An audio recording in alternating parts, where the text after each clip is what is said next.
जय श्री श्याम। आज हम सुनेंगे भगवान सत्यनारायण व्रत कथा का दूसरा अध्याय। सूत जी बोले, हे ऋषियों, जिसने पहले समय में इस व्रत को किया उसका इतिहास कहता हूँ, ध्यान से सुनो। सुंदर कांसीपुरी नगरी में एक अत्यंत निर्धन ब्राह्मण रहता था। वह भूख प्यास से बेचैन हुआ नित्य पृथ्वी पर घूमता था। ब्राह्मणों से प्रेम करने वाले भगवान ने ब्राह्मण का रूप धारण कर उसके पास जाकर आदर के साथ पूछा, हे विप्र, नित्य दुखी हुआ पृथ्वी पर क्यों घूमता है? दीन ब्राह्मण बोला, मैं निर्धन ब्राह्मण हूँ, भिक्षा के लिए पृथ्वी पर फिरता हूँ। हे भगवान, यदि आप इसका उपाय जानते हो तो कृपा करके कहो। वृद्ध ब्राह्मण बोला कि सत्यनारायण भगवान मन वांछित फल देने वाले हैं, इसलिए हे ब्राह्मण, तू उनका पूजन कर, जिसके करने से मनुष्य सब दुखों से मुक्त होता है। ब्राह्मण को व्रत का सारा विधान बताकर बूढ़े ब्राह्मण का रूप धारण करने वाले श्री सत्यनारायण भगवान अंतर्ध्यान हो गए।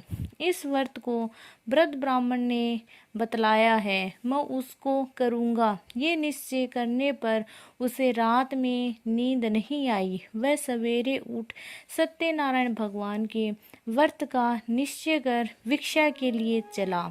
उस दिन उसको भिक्षा में बहुत सा धन मिला, जिसके साथ उसने बंधु बांधवों के साथ मिलकर श्री सत्यनारायण का व्रत किया। इसके करने से वह विप्र सब दुखों से छूटकर अनेक प्रकार की संपत्तियों से युक्त हुआ। उस समय में वह विप्र हर मास ये व्रत करने लगा।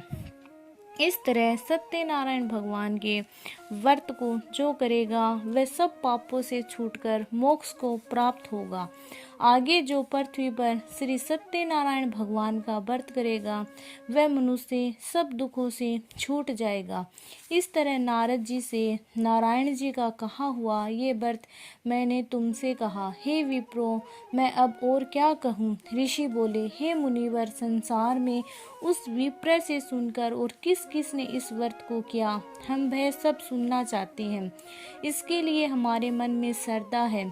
सूत जी बोले, हे मुनियों, जिसने इस व्रत को किया वह सब सुनो। एक समय वह विप्र धन और ऐश्वर्य के अनुसार बंधु बांधवों के साथ व्रत करने को तैयार हुआ। उसी समय एक लकड़ी बेचने वाला बुढ़ा आदमी आया और 12 लकड़ियों को रखकर विप्र के मकान में गया।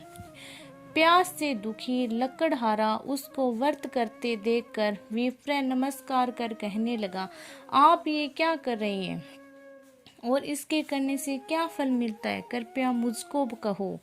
ब्राह्मण ने कहा, सब मनोकामनाओं को पूरा करने वाला ये श्री सत्यनारायण भगवान का व्रत है। इसकी ही कृपा से मैंने यहाँ धन धान्य आदि की वृद्धि हुई है। इस व्रत के बारे में जानकर लकड़हारा बहुत प्रसन्न हुआ। चरणामृत ले और प्रसाद खाने के बाद अपने घर को गया। लकड़हारे ने अपने मन में इस प्रकार का संकल्प किया कि आज गांव में लकड़ी बेचने से जो धन मिलेगा उसी से श्री सत्यनारायण भगवान का उत्तम व्रत करूंगा।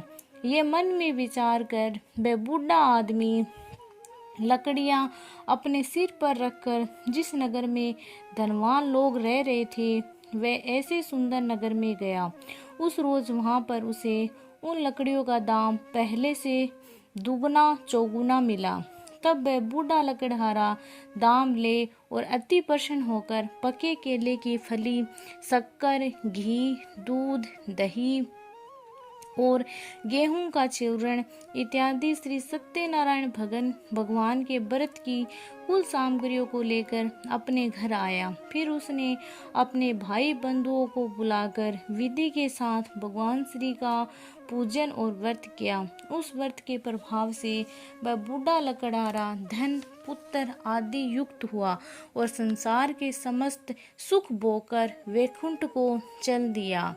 बोलो श्री सत्यनारायण भगवान की जय।